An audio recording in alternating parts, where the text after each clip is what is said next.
Boa noite a todos. Mais uma vez e com muita honra e grande alegria, que volto a me dirigir aos queridos irmãos nesse projeto ABEBM TV 2021.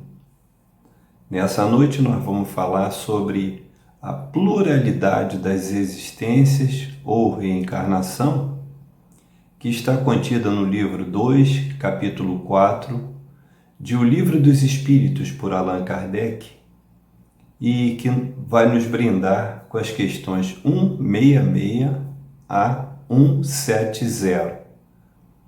E vamos tratar em rápidas pinceladas sobre um assunto que é da máxima importância para todos nós. Ainda bem que os chamados espíritos iluminados já deixaram essa trilha aberta e iluminada para que possamos trafegar com toda a segurança sobre um assunto que literalmente trata de todos nós. Para iniciarmos o trabalho dessa noite, vamos proceder então à leitura da página de abertura. E o livro é da coleção Fonte Viva, chama-se Caminho, Verdade e Vida, na psicografia de Chico Xavier, pelo grande espírito Emmanuel. A lição é de número 41, está nas páginas 97 e 98, e tem o título de A Regra Áurea.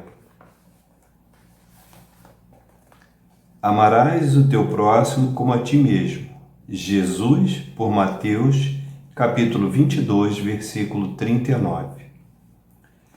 Incontestavelmente, muitos séculos antes da vinda do Cristo já era ensinado no mundo a regra áurea, trazida por embaixadores de sua sabedoria e misericórdia.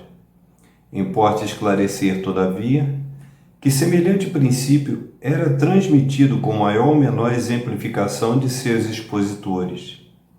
Diziam os gregos: não façais ao próximo que não desejais receber dele.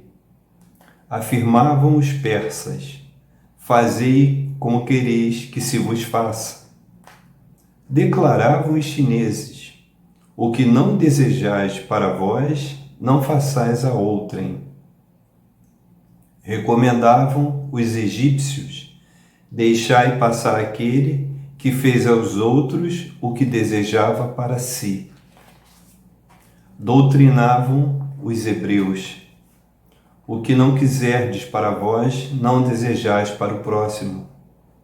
Insistiam os romanos: a lei gravada nos corações humanos é amar os membros da sociedade como a si mesmo. Na antiguidade, todos os povos receberam a lei de ouro da magnanimidade do Cristo.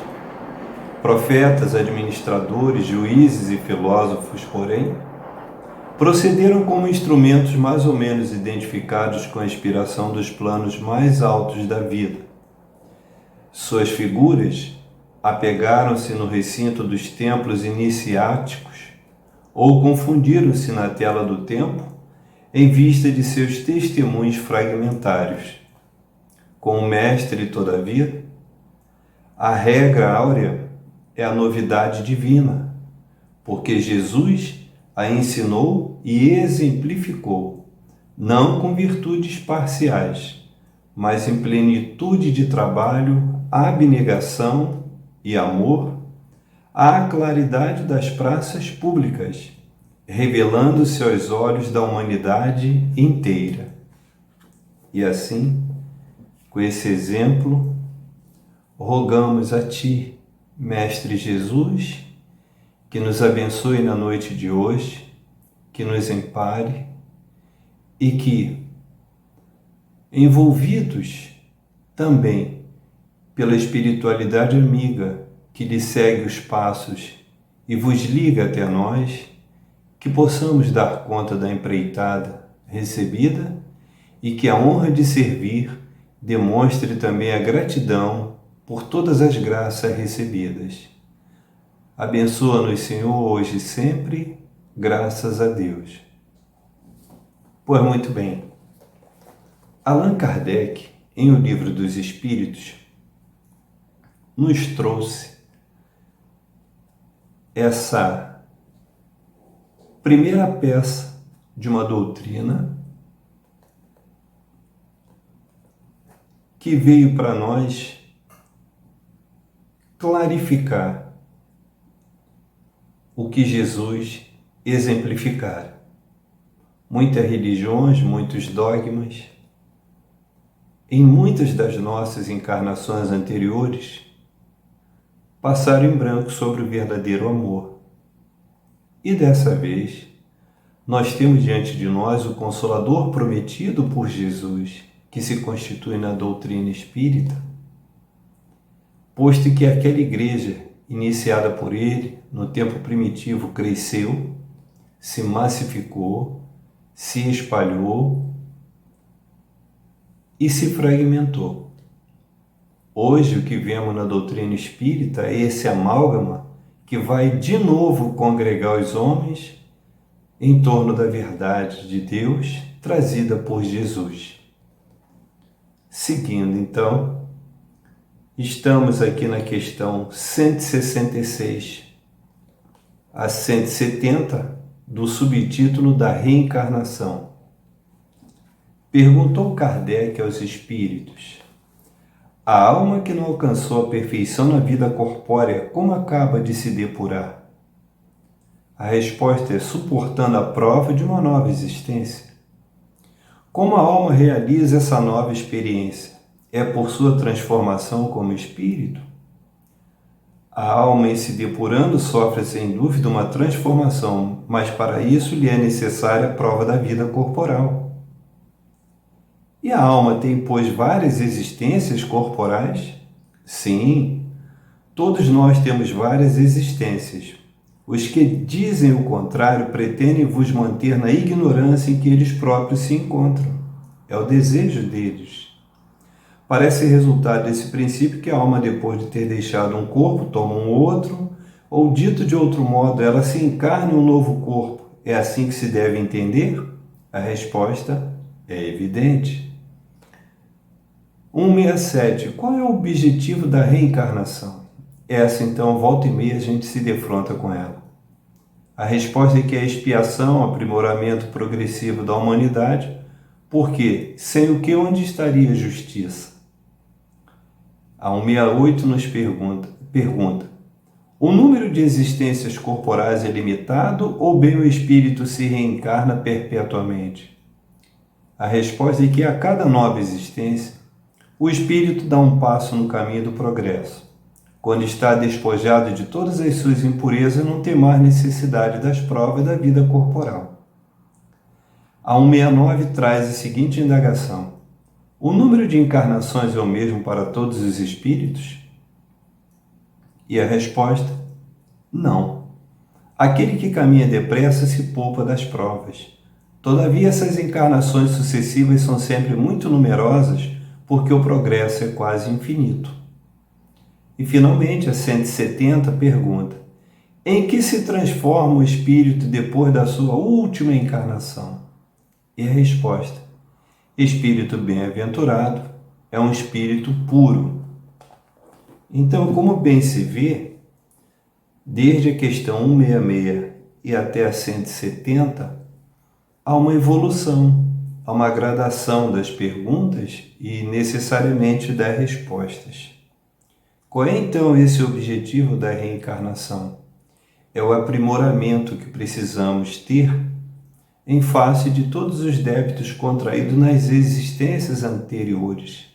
Daí o título: Pluralidade das Existências.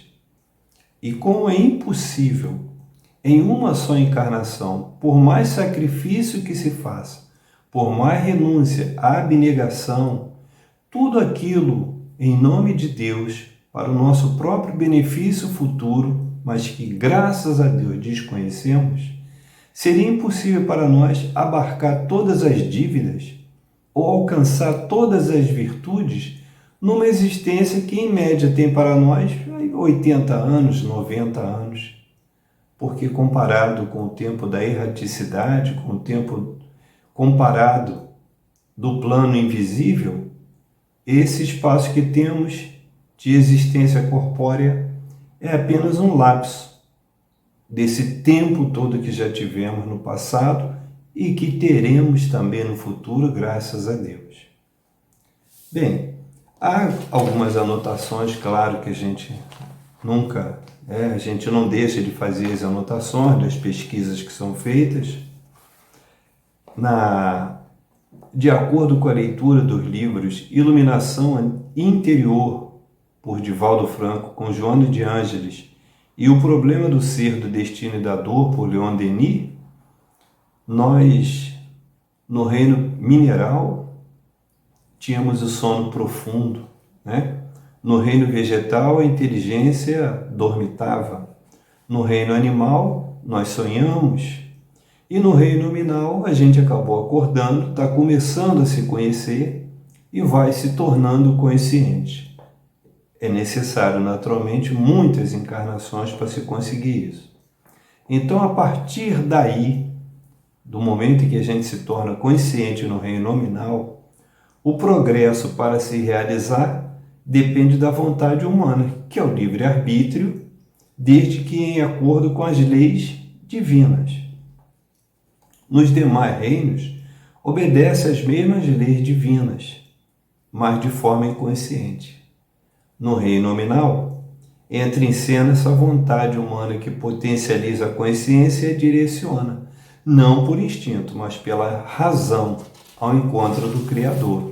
Nós já sabemos, então, o caminho, nós temos a liberdade, a misericórdia de Deus com o véu do esquecimento daquelas existências anteriores, mas temos que ter consciência que somos espíritos conscientes e imortais.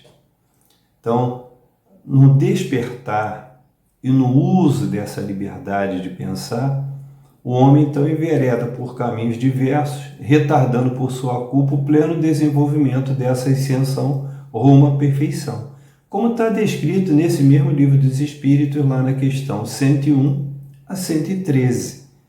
Então sai dos espíritos imperfeitos, impuros, pecadores, para chegar naquele limite, naquele limiar da perfeição, que são os espíritos puros.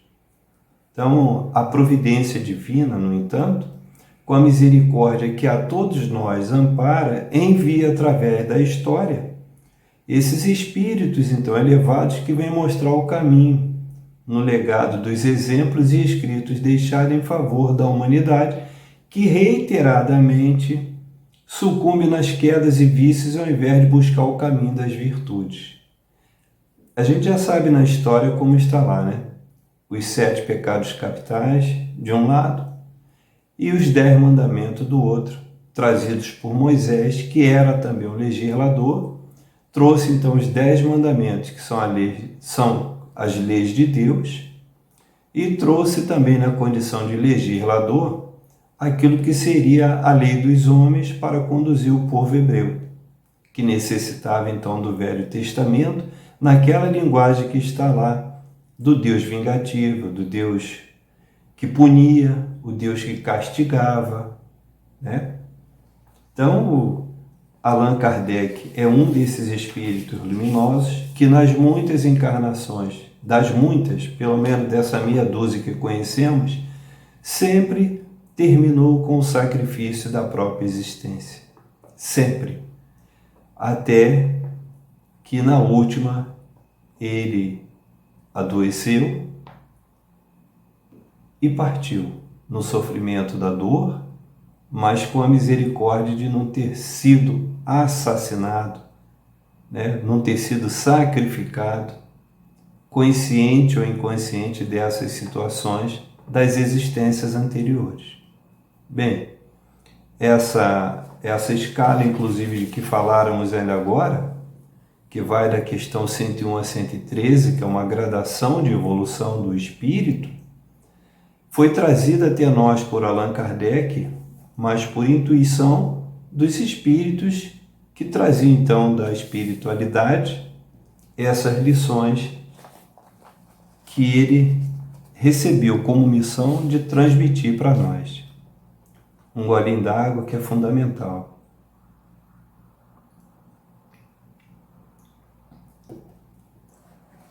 Dentro da doutrina espírita, nós temos o livro A Gênese, nós temos o Evangelho segundo o Espiritismo, por Allan Kardec, temos a Evolução Anímica, por Gabriel Delany, temos O Porquê da Vida, de Leon Denis, temos Os Missionários da Luz, por Chico Xavier, com André Luiz. Vários deles tratam dessa questão da evolução que precisamos ter. E, em especial, a Gênese, no seu capítulo 11, trata, então, dessa questão da união do princípio espiritual à matéria, a partir dos itens 10 e seguintes. Então, nesse item 10, ele aponta o seguinte: tendo a matéria que ser objeto do trabalho do espírito para o desenvolvimento de suas faculdades, era necessário que ele pudesse atuar sobre ela pelo que veio habitá-la como o lenhador habita a floresta. O corpo é, pois, simultaneamente o envoltório e o instrumento do espírito, e à medida que este adquire novas aptidões, reveste outro invólucro apropriado ao novo gênero de trabalho que lhe cabe executar, tal qual se faz com o operário, a quem é dado instrumento menos grosseiro, à proporção que ele se vai mostrando apto a executar a obra mais bem cuidada.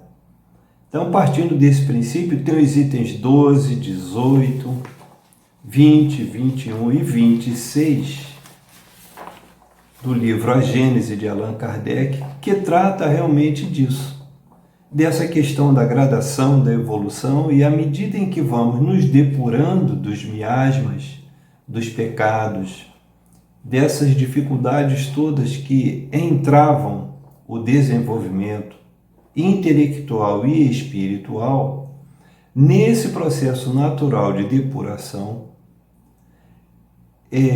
esse processo só vai ser interrompido ou retardado, em verdade, pelo nosso livre-arbítrio, na condição em que nós percamos o nosso tempo entrando pelos labirintos dos vícios e repetindo os mesmos erros que nos conduziram às trevas, ao lodo, à escuridão, à obscuridade, em antagonismo à aura de luz que precisamos ter, a evolução da nossa capacidade intelectual, mas principalmente a capacidade moral. Essa é a questão. Se nós observarmos na questão 167, que pergunta qual é o objetivo da reencarnação, diferente da 132. A 132 diz qual é o objetivo da encarnação.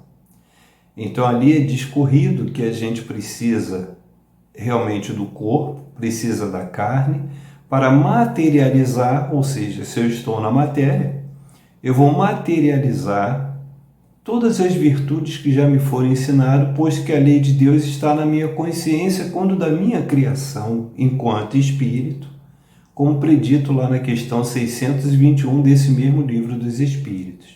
Ora, se eu tenho a oportunidade de encarnar, eu, ao invés de procurar evoluir, eu continuo nos mesmos vícios perpetrados pelos outros que me cercam, é claro que eu vou conspurcar na lama como todos eles o fizeram.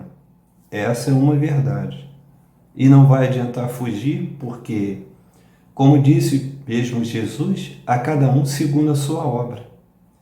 Então não adianta eu terceirizar a culpa, como dizem alguns dos nossos amigos de caminhada na doutrina, achando que o outro será sempre o culpado por um erro que eu cometi. Em algum momento eu vou responder, ainda dentro dessa existência ou numa próxima existência que é certa de cumprir, porque, como dito no início, eu não terei condições de cumprir com todas as provas para zerar ou transformar em crédito todo aquele débito que eu já trago de existências anteriores. O bom dessa evolução é que a cada vez que reencarnamos, nós temos o benefício do véu do esquecimento, e esse véu do esquecimento impede que a gente fique olhando para trás, para o passado.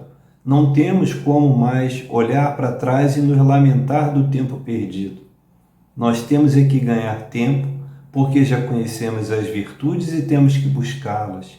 Sempre no rumo da caridade, da solidariedade, da fraternidade, da verdade, da transparência e tantas outras palavras que significam virtude, para que possamos de fato evoluir. Esse é o objetivo. Deus sabe onde nós vamos chegar, Deus quer que nós cheguemos ao ponto que Ele já determinou, mas nós nos achamos muito distante desse Deus que queremos perto de nós quando precisamos. Na hora que a gente acha que não precisa, a gente então entende que deve prevalecer o nosso entendimento, o nosso pensamento, a nossa imposição, a nossa vontade, a nossa vaidade, o nosso orgulho.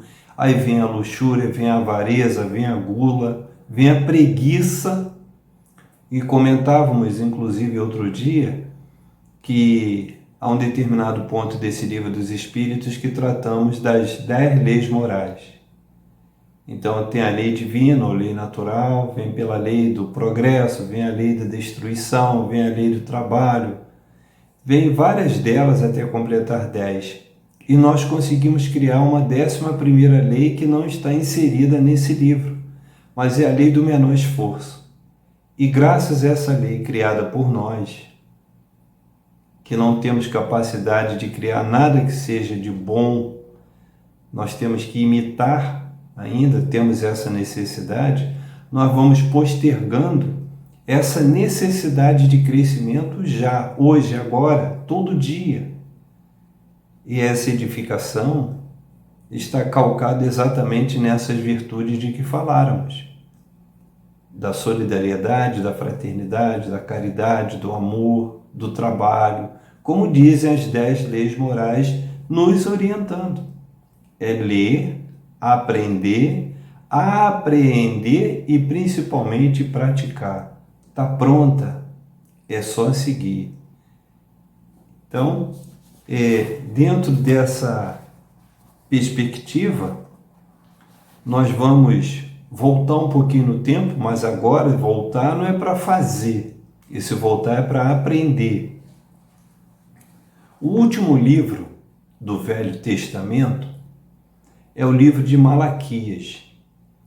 Então, lá no capítulo 1, Malaquias dizia que a palavra do Senhor a Israel, por intermédio dele, trazia no capítulo 4, versículo 4. Lembrai-vos da lei de Moisés, meu servo, o qual lhe mandei em Horebe para todo Israel, a saber, estatutos e ordenanças. Aí no capítulo 4, versículo 5, ele diz: Eis que eu vos enviarei o profeta Elias antes que venha o grande e terrível dia do Senhor. No versículo 6 diz: E ele converterá o coração dos pais aos filhos e o coração dos filhos a seus pais, para que eu não venha e fira a terra com maldição. E Elias, de fato, reencarnou no século 9 a.C.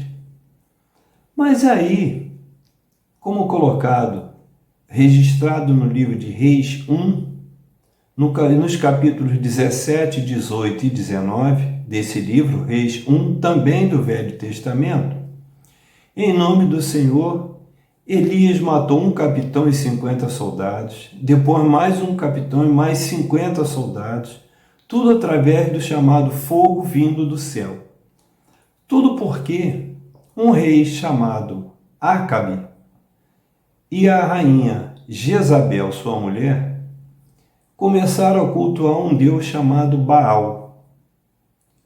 E Elias, convicto da vontade do Senhor, convicto da palavra de Deus, convicto daquilo que Moisés já dissera, agia então em nome do Senhor, mas naquele tempo da iniquidade, da vingança, dos castigos infligidos. Ora, Elias então foi responsável pela morte de 102 homens. O rei Acabe e a rainha Jezabel, não satisfeitos, tentaram, através de um ardil, enviar 450 profetas. Vejam bem, 450. Todos descobertos por Elias. Elias, então, mandou que passasse esses 450 profetas a fio de espada. Então, só aí, 450 mais 102 são 552 homens, 552 vidas. E aí, mais adiante, já no Novo Testamento, Marcos, no capítulo 6, versículos 17 a 30, conta para nós que Elias, já sucumbido, pereceu naquele período, reencarnou como João Batista. João Batista, então, veio pregar a Boa Nova, contemporâneo de Jesus. Ele era 6 meses mais velho que Jesus, era primo, filho de Isabel, né, que era comadre de Maria. João Batista, então, reencarnou num dia 24 de junho, do chamado Ano Zero, e Jesus reencarnou, ou desceu à Terra, em 24 de dezembro desse mesmo Ano Zero, o ano do nascimento de Jesus. E João Batista, fazendo as pregações dele, chegou a um ponto de cair nas graças do rei Herodes, que era o que comandava a região da Palestina naquela época. E nessas circunstâncias, João Batista descobrira, claro, pela mediunidade que tinha, que o irmão de Herodes, chamado Filipe, era casado com uma mulher chamada Herodíades. Mas Herodíades era também amante de Herodes. E João Batista não perdoou. Vivia criticando, vivia falando, fustigando, e Herodíades foi tomada de ódio por ele. Num belo dia, no aniversário de Herodes, ele convocou e convidou vários reis, autoridades, os grandes da época, os poderosos daquela região, para ir até o palácio para comemorar o aniversário. E entre as atrações estava a jovem e linda Salomé, que, para entreter os convidados, fez uma dança, uma obra de arte na época. As mulheres eram autorizadas, praticavam e dançavam muito bem. E ela arrebatou corações com aquela dança. Herodes, então, embevecido com aquele momento ímpar, e foi uma surpresa, porque ela foi além daquilo que ele imaginava que ela soubesse fazer, disse a ela que desde que metade do reino dele, mais de metade do reino dele, ela não pedisse, que ela poderia então fazer o pedido do que ela quisesse, que ele atenderia. Ela, aturdida, tinha tudo no palácio, acostumada com todos os recursos, todos os luxos da época, vamos dizer assim, foi então nos aposentos reais e perguntou a Herodíades, que era a mãe dela, da Salomé, o que ela deveria pedir. Herodíades, que tomada de ódio de João Batista, aproveitou a oportunidade e disse: quero que peças a cabeça de João Batista numa bandeja. Então, João Batista, com muita tristeza de Herodes, porque foi pego de surpresa com a natureza desse pedido, mas daí aquela situação e o ditado antigo, palavra de rei não volta atrás. Como ele ficaria moralmente para a lei dos homens se voltasse atrás nessa pretensão? Ele prometeu, teria que cumprir. E lá veio a cabeça de João Batista numa bandeja, e dessa forma daqueles 552 homens que Elias mandara sacrificar, ele perdeu a cabeça, então, numa oportunidade como essa. Isso dá bem uma ideia da lei de causa e efeito, que não podemos perder de vista, porque se nós praticarmos pelo livre-arbítrio o bem, teremos de volta sempre o bem. Se praticarmos o mal, em algum momento esse mal também retornará contra nós. É como a lei de Newton, né? Para toda ação, há uma reação com igual força em sentido contrário. Uma das leis diz isso. Então, tenhamos sempre essa convicção de que mais dia menos dia nós responderemos individualmente ou coletivamente sobre tudo aquele mal que praticarmos contra um semelhante, em algum momento vai reverter contra nós. Essa é a certeza, essa experiência nós já temos. Então, as dores, as angústias, as vicissitudes que enfrentamos e com as quais convivemos diariamente nessa existência, alguma coisa pode ter sido perpetrado por nós nessa mesma existência. Mas a grande maioria vem de encarnações anteriores, como a gente falou desde o início. Uma só existência não tem como possibilitar a redenção de todos nós. Há essas figuras ilustres da história, como Judas Iscariote, que veio um dia como Joana d'Arc e fez aquela obra magnífica na França. Nós temos os casos de espíritos abnegados que, desde o primeiro momento em contato com Jesus, reencarnaram em vidas de sacrifício, foram efetivamente sacrificados, pagaram com a vida por pregar essa moral do Cristo, por praticarem esse amor do Cristo, como é o caso do Dr. Adolfo Bezerra de Menezes. E dessa meia dúzia de encarnações que nós conhecemos, ele, aqui no Rio de Janeiro, desencarnou vítima de doença.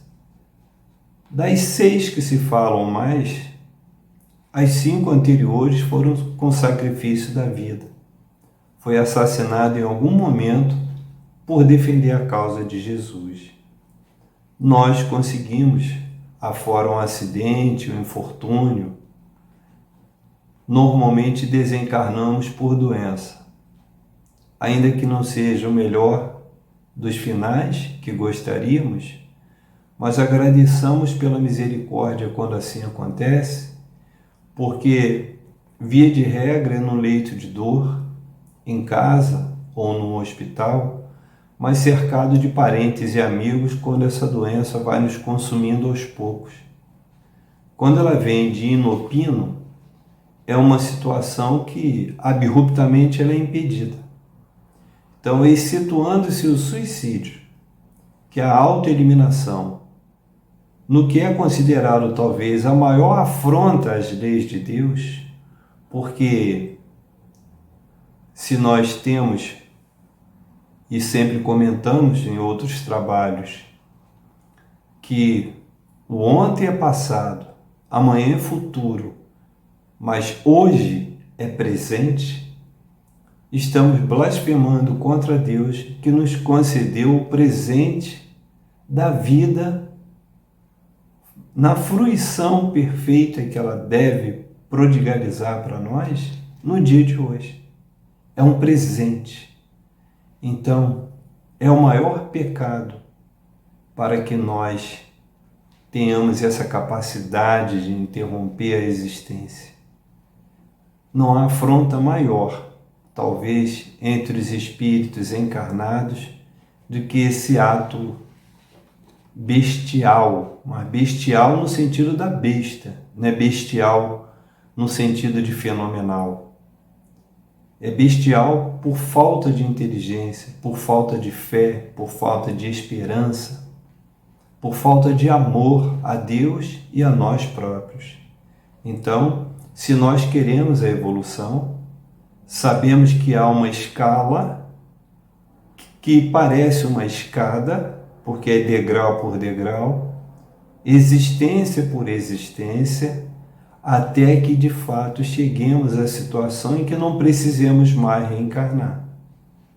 Que foi até o caso, voltando ao exemplo do Dr. Bezerra de Menezes, que em 1950, ou seja, 50 anos depois do desencarne, que se deu em 11 de abril de 1900, na cidade do Rio de Janeiro, dessa última encarnação que se tem notícia, desse personagem ímpar na história, na humanidade e nas nossas vidas, nós que estamos congregados numa instituição que leva o nome desse espírito maravilhoso, ele poderia optar pela reencarnação em outro orbe, mas preferiu continuar tutelando os seus semelhantes do planeta Terra, da experiência que já tiveram em várias encarnações aqui, e assim, atendido por nada mais, nada menos que a Mãe Santíssima, a nossa intercessora maior, a Mãe de toda a humanidade, que intercede junto a Jesus e junto a Deus, ele optou então por permanecer auxiliando aos seus semelhantes da Terra. E nós é que temos essa felicidade, sem conseguirmos ainda encarnados aquilatar o quanto de sacrifício ele possa estar fazendo nesse momento, nessa tarefa que ele pediu para cumprir. Então é uma missão que ele se deu, e atendido por ter esse galardão moral junto a esses espíritos infinitamente puros e bons, ele então vem desempenhando esse papel. Pode ser que ainda nessa existência a gente saiba de que ele tenha reencarnado na Terra ou no outro orbe, mas pela lei do menor esforço, para nós é mais reconfortante, é mais confortável, é menos sacrificante continuarmos de existência em existência, tendo como espírito tutelar esse Adolfo Bezerra de Menezes, que é um espírito que a gente todos os dias, trabalhando, estudando, praticando esse amor, mesmo com as sucessivas quedas diárias, nós temos a capacidade de ter um espírito para chamar de nosso. Mas vejam bem, normalmente nas horas em que nós precisamos. Quando achamos que não precisamos, entendemos que não temos que seguir o exemplo dele, por exemplo. Essa é uma grande questão que se coloca para nós todos os dias, porque a cada dia, a cada hora, a cada minuto, a cada segundo, nós estamos convictos dessa situação. Então, Jesus, que ao proferir o primeiro dos 4 sermões, foi o Sermão da Montanha, depois o Sermão do Cenáculo, que foi a Santa Ceia, num salão de refeições na casa de Maria Marcos, a mãe do apóstolo Marcos. Depois o Sermão do Templo, onde ele chamou a atenção dos escribas e dos fariseus. E finalmente lá o Sermão do Horto, onde ele, já sabedor de tudo, recebeu então o beijo de Judas, que apontava para o romano num sinal quem era Jesus.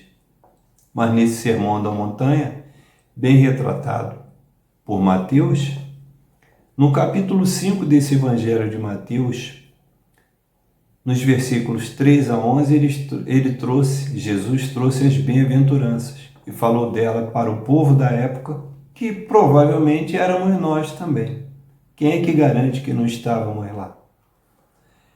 E aí, em Mateus, capítulo 5, versículo 13, Jesus disse que somos o sal da terra.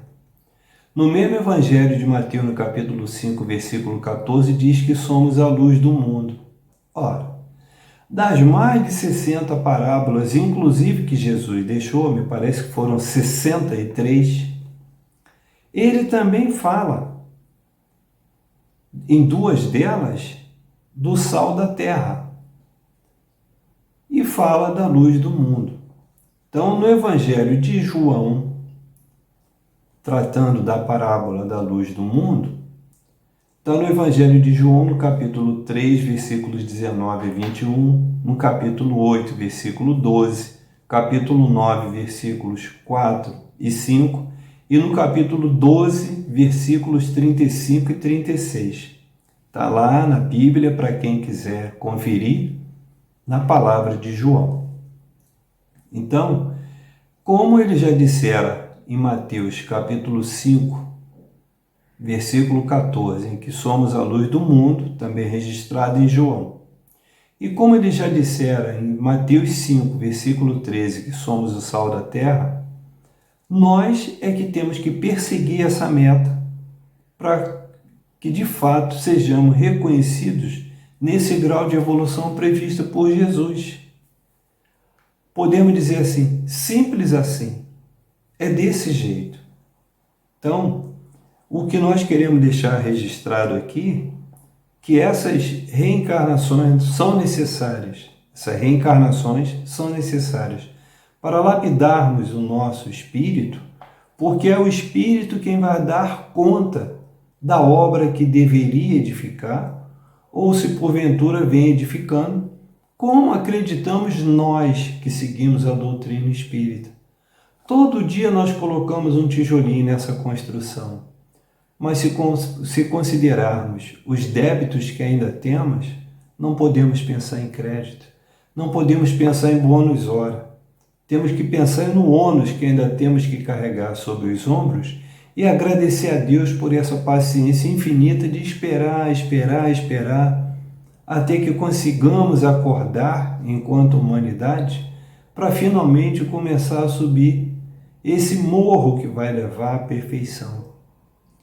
Então, se nós estivermos já nas questões lá 103, 104, já é pela misericórdia de Deus, que começa na 101 a escala. Mas quanto tempo levará até chegarmos a 113? Então, é por isso que não podemos perder tempo. Esse tempo urge. E como disse a lição da página de abertura, que procuremos fazer ao próximo aquilo tudo de bom que esperamos que façam por nós.